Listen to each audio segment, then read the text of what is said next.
Hey YouTubers, Redneck Brian here. I decided to come out here on a very chilly, dark, rainy Monday morning, Monday evening, and do some work on the Honda here. I'm going to actually start draining the coolant system. I'm going to pull out the rad, pull the hood, sit the hood outside underneath my enclosure, and get ready to hopefully convert this thing over to an electric fan, and I can get rid of the stock clutch and fan that is currently on this engine, and hopefully someday mount an alternator to this, or mount dual alternators to this to run a power inverter. I'm hoping either to run a power inverter or put a battery, then have a power inverter on this tractor. So first thing I'm going to do is I'm going to disconnect both rad hoses, drain the system. I got an old gas can I'm going to use to drain the fluid into.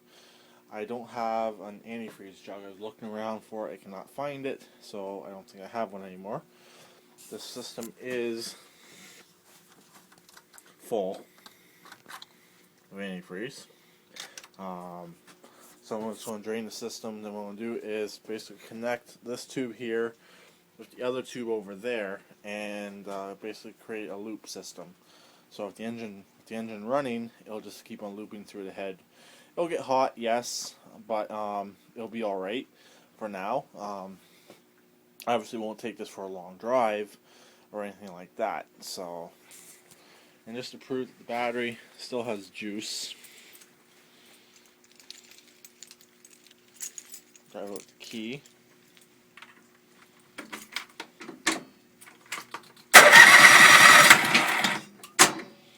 There, keep that on so it won't crank.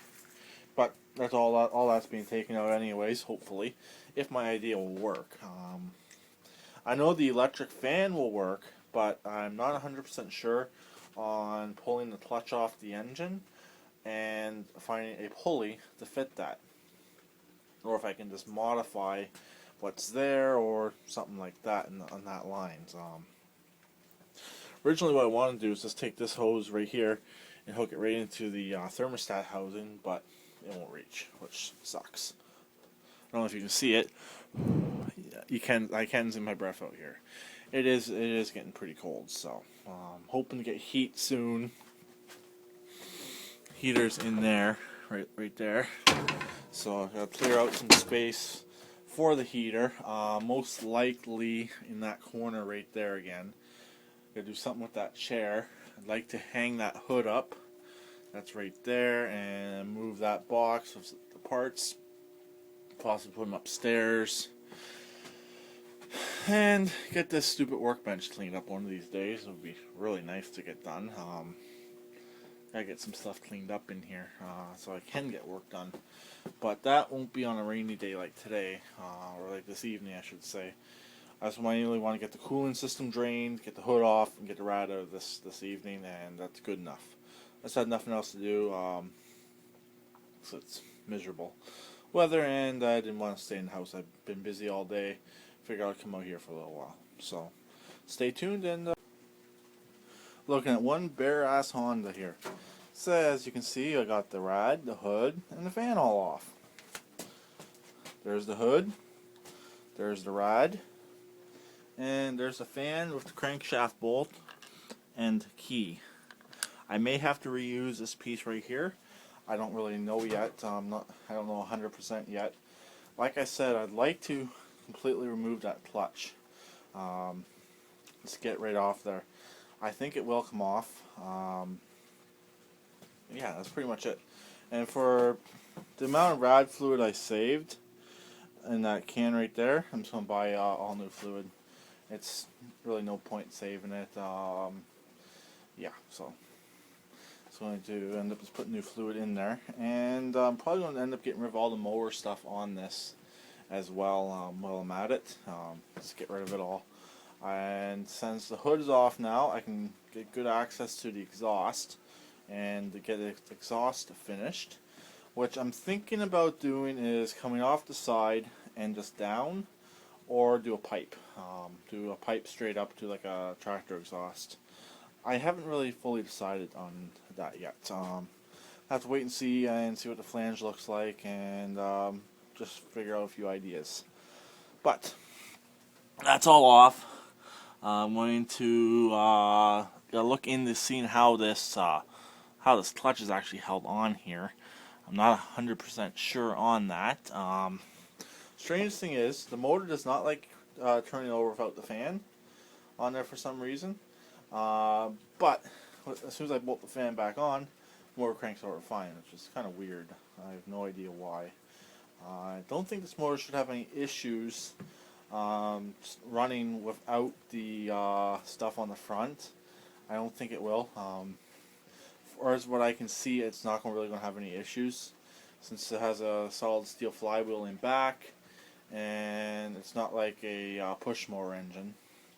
But here how as it sits right now, I'm going to hold on to all these old pieces, obviously, and in case I got to put them back on, I can put them all back on if my idea does not work.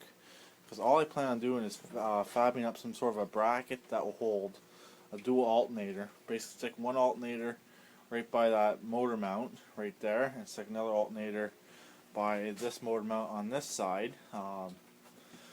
Say right in this area right here, and this is the rad support. The rad goes in front, so that gives me almost enough room to stick an alternator in there. Once I get all this clutch and stuff out of the way, I should have just enough room to stick a GM alternator, 2 GM alternators on this, and run a belt between them, which will actually should work. I hope.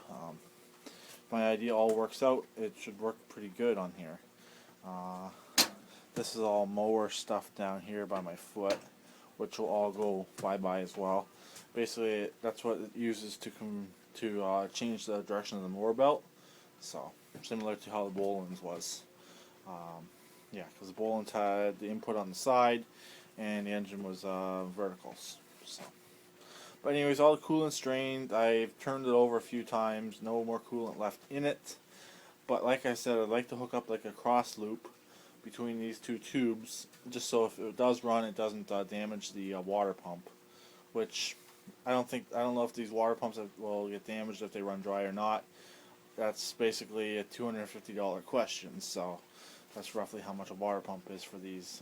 Between 150 and 250, I believe they were. So they ran off the timing belt on these engines as well. So I'm done for the evening. I just wanted to get this hood off. And next time I'm out here, I'm going to need to clean up a bunch. Get a bunch of stuff straightened up in here.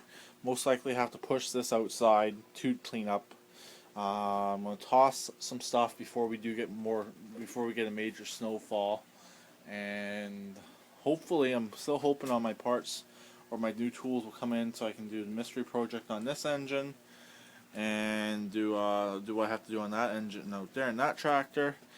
Also, I put an ad out. I'm looking for another V-twin. I found a tractor. There's a tractor supply down the street from my house, but I don't like dealing with them. So I tried emailing them, and I'm gonna see what happens because my regular guy moved. So I'm hoping to get a V-twin Vanguard. I love those motors. A friend of mine on YouTube tried to get me one, but I was unable to get me it. Might still be able to. It would be nice, but I don't think that deal's going to happen. So if I do get that motor, it's a sweet motor. It needs heads, but other than that, it should run. But that's a common thing with those Vanguards. The valve seats go on them. I had a Vanguard 16 horse, and had the same problem. So I think that's the most common problem with the Vanguards. I am absolutely tired of opposed twins at this moment. But then if I find one on Kijiji, what I'll do is I'll get that engine out there running, and I'll put it into the tractor if it comes with a tractor, and if the tractor is decent enough, I'll just sell it like that. So it makes some of my money back, which is always nice and good. So that's pretty much it. And if anyone has any suggestions on my little project here, please comment and or send me personal messages. Talk to y'all later. Please keep it redneck, and please subscribe and comment.